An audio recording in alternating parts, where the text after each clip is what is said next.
Selamat datang di penelusuran mendalam kita kali ini. Apakah Anda sedang bersiap untuk rapat pagi ini? Atau mungkin sedang dalam perjalanan ke laboratorium ya? Betul. Atau sekedar ingin belajar hal baru yang luar biasa hari ini? Apapun alasannya, Anda berada di tempat yang tepat. Nah, misi kita hari ini sangat spesifik. Kita akan membedah sebuah dokumen pelengkap data teknis. Supplementary material ya? Iya, supplementary material dari jurnal bergengsi Science dari tahun 2016. Publikasi ini disusun oleh Li Shuai, Jeremy S. Lucherbacker, dan tim peneliti mereka. Dan topiknya, ini tentang bagaimana memecahkan salah satu masalah terbesar dalam energi terbarukan. Yaitu mengekstrak bahan kimia berharga dari limbah kayu. Dari biomasa kan? Menggunakan bahan yang sangat tidak terduga. Formaldehida. Ya, formaldehida. Nah, sebelum kita masuk ke intinya, mari kita atur suasana diskusi ini. Boleh. Coba bayangkan Anda yang sedang mendengarkan ini, melihat saya sekarang. Pasti ruangannya penuh buku ya? Awalnya iya, di belakang saya ada deretan rak buku kimia organik sintetik. Terus berubah. Terus, visualnya perlahan berubah menjadi diagram struktur molekul kayu yang sangat kompleks. Wah, resolusi tinggi pastinya. Sangat tinggi. Dan saya sudah menyiapkan catatan kecil saya di sini, karena metodologi di makalah ini tuh menawarkan penyelesaian yang elegan banget. Untuk kebuntuan klasik di industri ini kan, masalah lignin. Nah, tepat sekali. Masalah lignin. Lignin ini sering saya ibaratkan ke rekan-rekan itu seperti lem. Lem super yang menyatukan sel-sel tanaman. Analogi yang pas. Lem pelindung struktural. Iya kan? Dan untuk membuat bahan bakar nabati atau bahan kimia bernilai tinggi, kita harus memecah lem super ini. Kita harus memecahnya menjadi balok-balok pembangun dasarnya. Monomernya. Tapi setiap kali kita mencoba memecah molekul kayu ini pakai perlakuan asam tradisional, Reaksi berantainya malah merusak. betul, alih-alih terpisah rapi, molekul-molekul ini malah saling menempel kembali. Membentuk gumpalan gelap yang pada dasarnya tidak berguna. Kondensasi ya namanya. Ya, proses ini disebut kondensasi. Begini, saat ilmuwan menggunakan asam untuk memotong ikatan di dalam lignin, Ikatan eter beta O4 kan? tepat. Pemotongan itu efektif, tapi menciptakan area yang sangat reaktif. Area reaktif ini yang bikin masalah ya. Sangat bermasalah. Area itu mencari elektron dari cincin aromatik di dekatnya. Jadi alih-alih lepas, mereka mengikat lagi membentuk ikatan karbon-karbon baru yang jauh lebih kuat. Kayak mencoba memisahkan permen karamel yang lengket gitu ya. Karamel yang lengket. Semakin ditarik, malah makin menggumpal. Benar. Dan tim peneliti ini tidak cuma menebak. Mereka membuktikannya pakai senyawa model namanya vanillyl alkohol atau VA. Kenapa pakai vanilil alkohol? Karena VA merepresentasikan unit dasar lignin yang gampang banget mengalami kondensasi ini. Terus apa yang terjadi saat diuji? Saat VA ini dipanaskan dalam asam tanpa bantuan apapun, alat pemindai NMR mereka menunjukkan sesuatu yang fatal. Sinyalnya hilang. Hilang total. Sinyal gugos hidroksimetilnya lenyap. Wow, lenyap begitu saja. Iya, itu bukti visual bahwa unit-unit independen tadi sudah bereaksi agresif dan berubah jadi polimer padat yang saling terikat.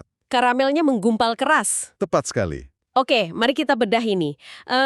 Bagaimana molekul seperti formaldehida bisa masuk ke kekacauan ini dan menghentikan masalah gumpalan tadi? Yang sangat memakau di sini adalah formaldehida atau Fa, ini bertindak seperti tutup pelindung molekuler. Tutup pelindung maksudnya memblokir area reaktif yang tadi Anda sebutkan. Betul.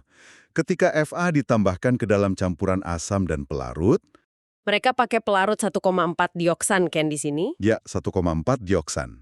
Nah, Fa ini akan bereaksi dengan lignin dan secara harfiah membentuk struktur cincin. Cincin pelindung. Cincin 1,3 dioksan namanya. Cincin ini menutupi dan memblokir situs reaktif pada lignin. Jadi seperti dipasangkan helm mikroskopis gitu ya pada bagian yang tadinya lengket. Helm mikroskopis, analogi yang bagus. Karena sudah pakai helm, molekul-molekul lignin ini tertutup secara sterik. Terpasifasi ya istilah teknisnya. Benar, terpasifasi. Mereka tidak bisa lagi saling bersentuhan, apalagi menempel. Kondensasi berhasil dicegah. Itu jenius sih. Maksud saya alih-alih melawan kekuatannya, mereka memodifikasi anatomi molekulnya langsung. Dan mereka membuktikannya dengan sangat teliti loh. Pakai alat canggih lagi. Pakai 2D HSQ-NMR dan GC-MS. spektroskopi 2 dimensi. Iya, dengan itu mereka secara harfiah bisa melihat kemunculan gugus metil baru di cincin aromatiknya. Keren banget. Bayangkan ya, Anda bisa melihat perubahan struktur molekul secara visual di tingkat mikroskopis. Sidik jari molekuler itu tidak bisa berbohong. Formaldehida benar-benar mengamankan posisinya. Nah, disinilah bagian yang sangat menarik. Karena seringkali apa yang berhasil ditabung reaksi pakai model murni, Gagal total di dunia nyata. nah itu dia. Tapi peneliti ini tidak berhenti di vanilil alkohol kan? Mereka mengujinya pada biomasa mentah, pada kayu sungguhan. Mereka menggunakan serbuk kayu beech alami. Kayu keras ya. Dan hasilnya, Setelah perlakuan Fa, mereka melakukan hidrogenolisis. pakai gas hidrogen dan katalis rutenium pada karbon ya. Betul.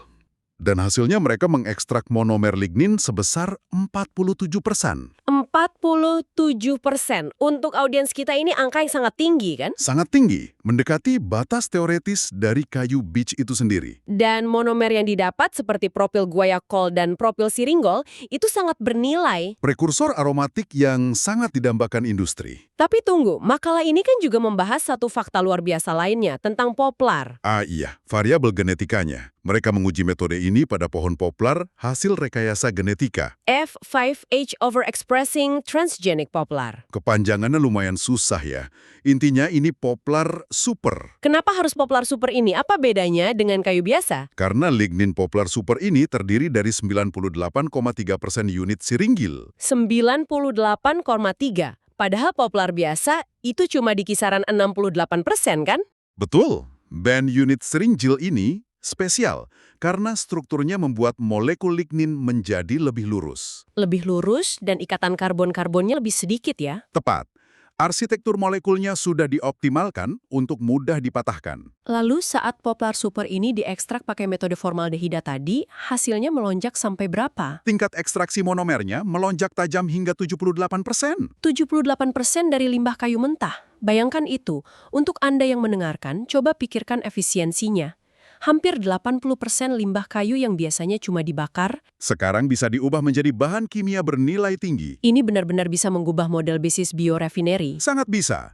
Tapi hal ini memunculkan pertanyaan penting. Soal apa? Gula kayunya, Ya kayu kan bukan cuma lignin. Ada komponen gula seperti selulosa dan hemiselulosa. dan gula-gula ini penuh dengan gugus hidroksil. Nah, itu insting kimia Anda jalan. Formaldehida ternyata juga bereaksi dengan gula. Ini khususnya silan. Membentuk zat baru ya. Membentuk zat baru bernama diformil silosa. Wah, apakah ini berarti selulosanya jadi rusak? Secara teknis, modifikasi ini mengubah kimia permukaan selulosa kristalinnya. Jadi enzim pencernanya tidak bisa bekerja dong. Enzim selulase kan butuh permukaan yang pas. Tepat, enzim jadi kesulitan mencerna selulosa menjadi glukosa.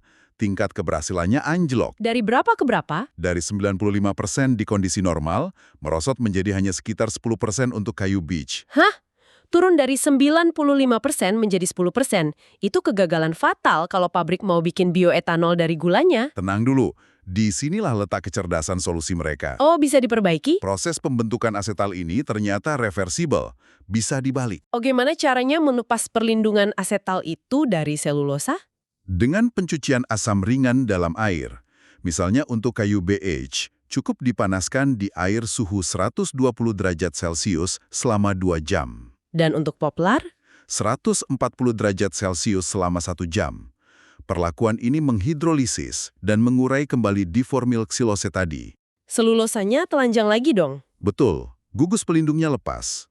Dan tingkat pencernaan selulosanya pulih hingga 78%. Wah, aman berarti. Aliran selulosa untuk bioetanol berhasil diselamatkan. Dan ada bonusnya. Zat diformil xilose yang dihasilkan dan dilepaskan tadi itu tidak terbuang sia-sia. Oh ya, bisa dipakai buat apa? Senyawa ini punya titik didih sangat tinggi, sekitar 250 hingga 260 derajat Celcius. Stabil banget terhadap panas. Sangat stabil. Makanya bisa dicampur sebagai zat aditif bahan bakar transportasi. Solusi win-win biasa. Gula utamanya aman, produk sampingannya jadi bahan bakar. Nyaris tanpa cacat secara saintifik. Oke, saintifiknya luar biasa. Jadi apa arti dari semua ini di dunia industri? Kalau kita bahas uangnya nih. keekonomiannya. Iya kan? Hidrogenolisis itu butuh gas hidrogen bertekanan tinggi, sampai 40 bar. Terus pakai formaldehida lagi. Apakah ini masuk akal secara ekonomi? Mari kita bedah analisis neraca massa dari dokumen mereka. Pertama soal hidrogen. Pasti mahal kan? Berdasarkan perhitungan mereka, biaya hidrogen itu sekitar 20 hingga 26 sen dolar per kilogram monomer. 20–26 sen. Itu dengan asumsi harga hidrogen di pasaran sekitar 4 dolar per kilogram ya? Betul. Itu sebenarnya angka yang sangat kompetitif. Lalu bagaimana dengan formaldehidanya? Ini yang paling mengejutkan. Biaya formaldehida ternyata hanyalah sekitar 10 sen dolar per kilogram monomer. Ingat proses pencucian yang kita bahas tadi. Formaldehida yang nempel di gula itu bisa dipulihkan utuh dan didaur ulang. Ah, sirkular ya? Jadi beban biayanya menyusut drastis. Dan 10 sen itu hanya sekitar 9% dari asumsi harga jual akhir monomer yang sekitar 1,1 dolar per kilogram. Marginnya masih sangat sehat untuk ukuran industri manufaktur. Tapi bagian paling jeniusnya belum saya sebutkan loh. Masih ada lagi? Soal apa? Soal nasib formaldehida yang menempel di lignin. Saat tahap hidrogenolisis katalis Ryuichi itu menghancurkan cincin pelindung 1,3 dioksin. Dan atom karbon dari formaldehidanya jadi apa? Diubah menjadi gas metana, sekitar 0,53 kg metana per kilogram formaldehida terkonsumsi. Metana? Berarti reaktor ini secara otonom memproduksi gas alam sendiri dong? Tepat sekali. Dan metana ini bisa ditangkap, Bisa dijual atau dibakar untuk memanaskan reaktor pabriknya kan? Menutup biaya energi. atau opsi yang lebih brilian, direformasi kembali menjadi formaldehida dan hidrogen. Menggunakan steam reforming. Iya, menciptakan siklus proses yang hampir mandiri. Pabrik memproduksi reagennya sendiri. Wow! Jadi, untuk Anda yang menyimak, mari kita rangkum sejenak penemuan gila ini. Silakan. Pertama, formaldehida bertindak sebagai pelindung sterik, mencegah molekul lignin menggumpal jadi karamel keras. Kedua, modifikasi genetik pada tanaman seperti poplar F5H bisa melipat gandakan hasil hingga 78%. Ketiga, efek samping pada gula selulosa itu tidak permanen dan bisa dibalikkan dengan pemanasan ringan. Dan yang terakhir, seluruh proses ini masuk akal secara ekonomi berkat siklus daur ulang metana yang mandiri. Jika kita hubungkan ini dengan gambaran besarnya, Ini bukan sekedar manuver kimia di atas kertas. Ini adalah cetak biru untuk masa depan biorefinery yang nyata. menggantikan petrokimia dengan biomasa tanpa ada yang terbuang sia-sia. Betul, ekonomi atom yang maksimal. Luar biasa. Dan sebagai renungan akhir yang mengejutkan untuk Anda bawa pulang, coba pikirkan kembali zat yang kita bahas hari ini. Formaldehida ya, Iya.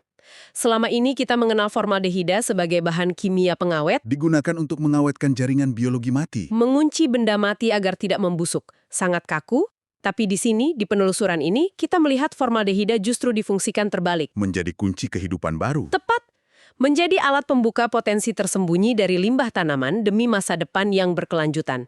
Hal ini meninggalkan satu pertanyaan besar untuk Anda selidiki lebih jauh. Apa itu? Bahan kimia dasar apalagi di luar sana, bahkan yang dicap beracun atau kaku, yang sebenarnya memendam potensi revolusioner jika saja kita mau memanipulasinya dengan cara baru di tingkat molekuler. Pertanyaan yang sangat memancing rasa penasaran. Terima kasih kepada Anda yang telah ikut serta mendengarkan diskusi mendalam kita yang luar biasa ini. Senang bisa berbagi wawasan ini. Teruslah mempertanyakan hal-hal yang sudah mapan, tetaplah inovatif, dan sampai jumpa di penelusuran mendalam kita berikutnya.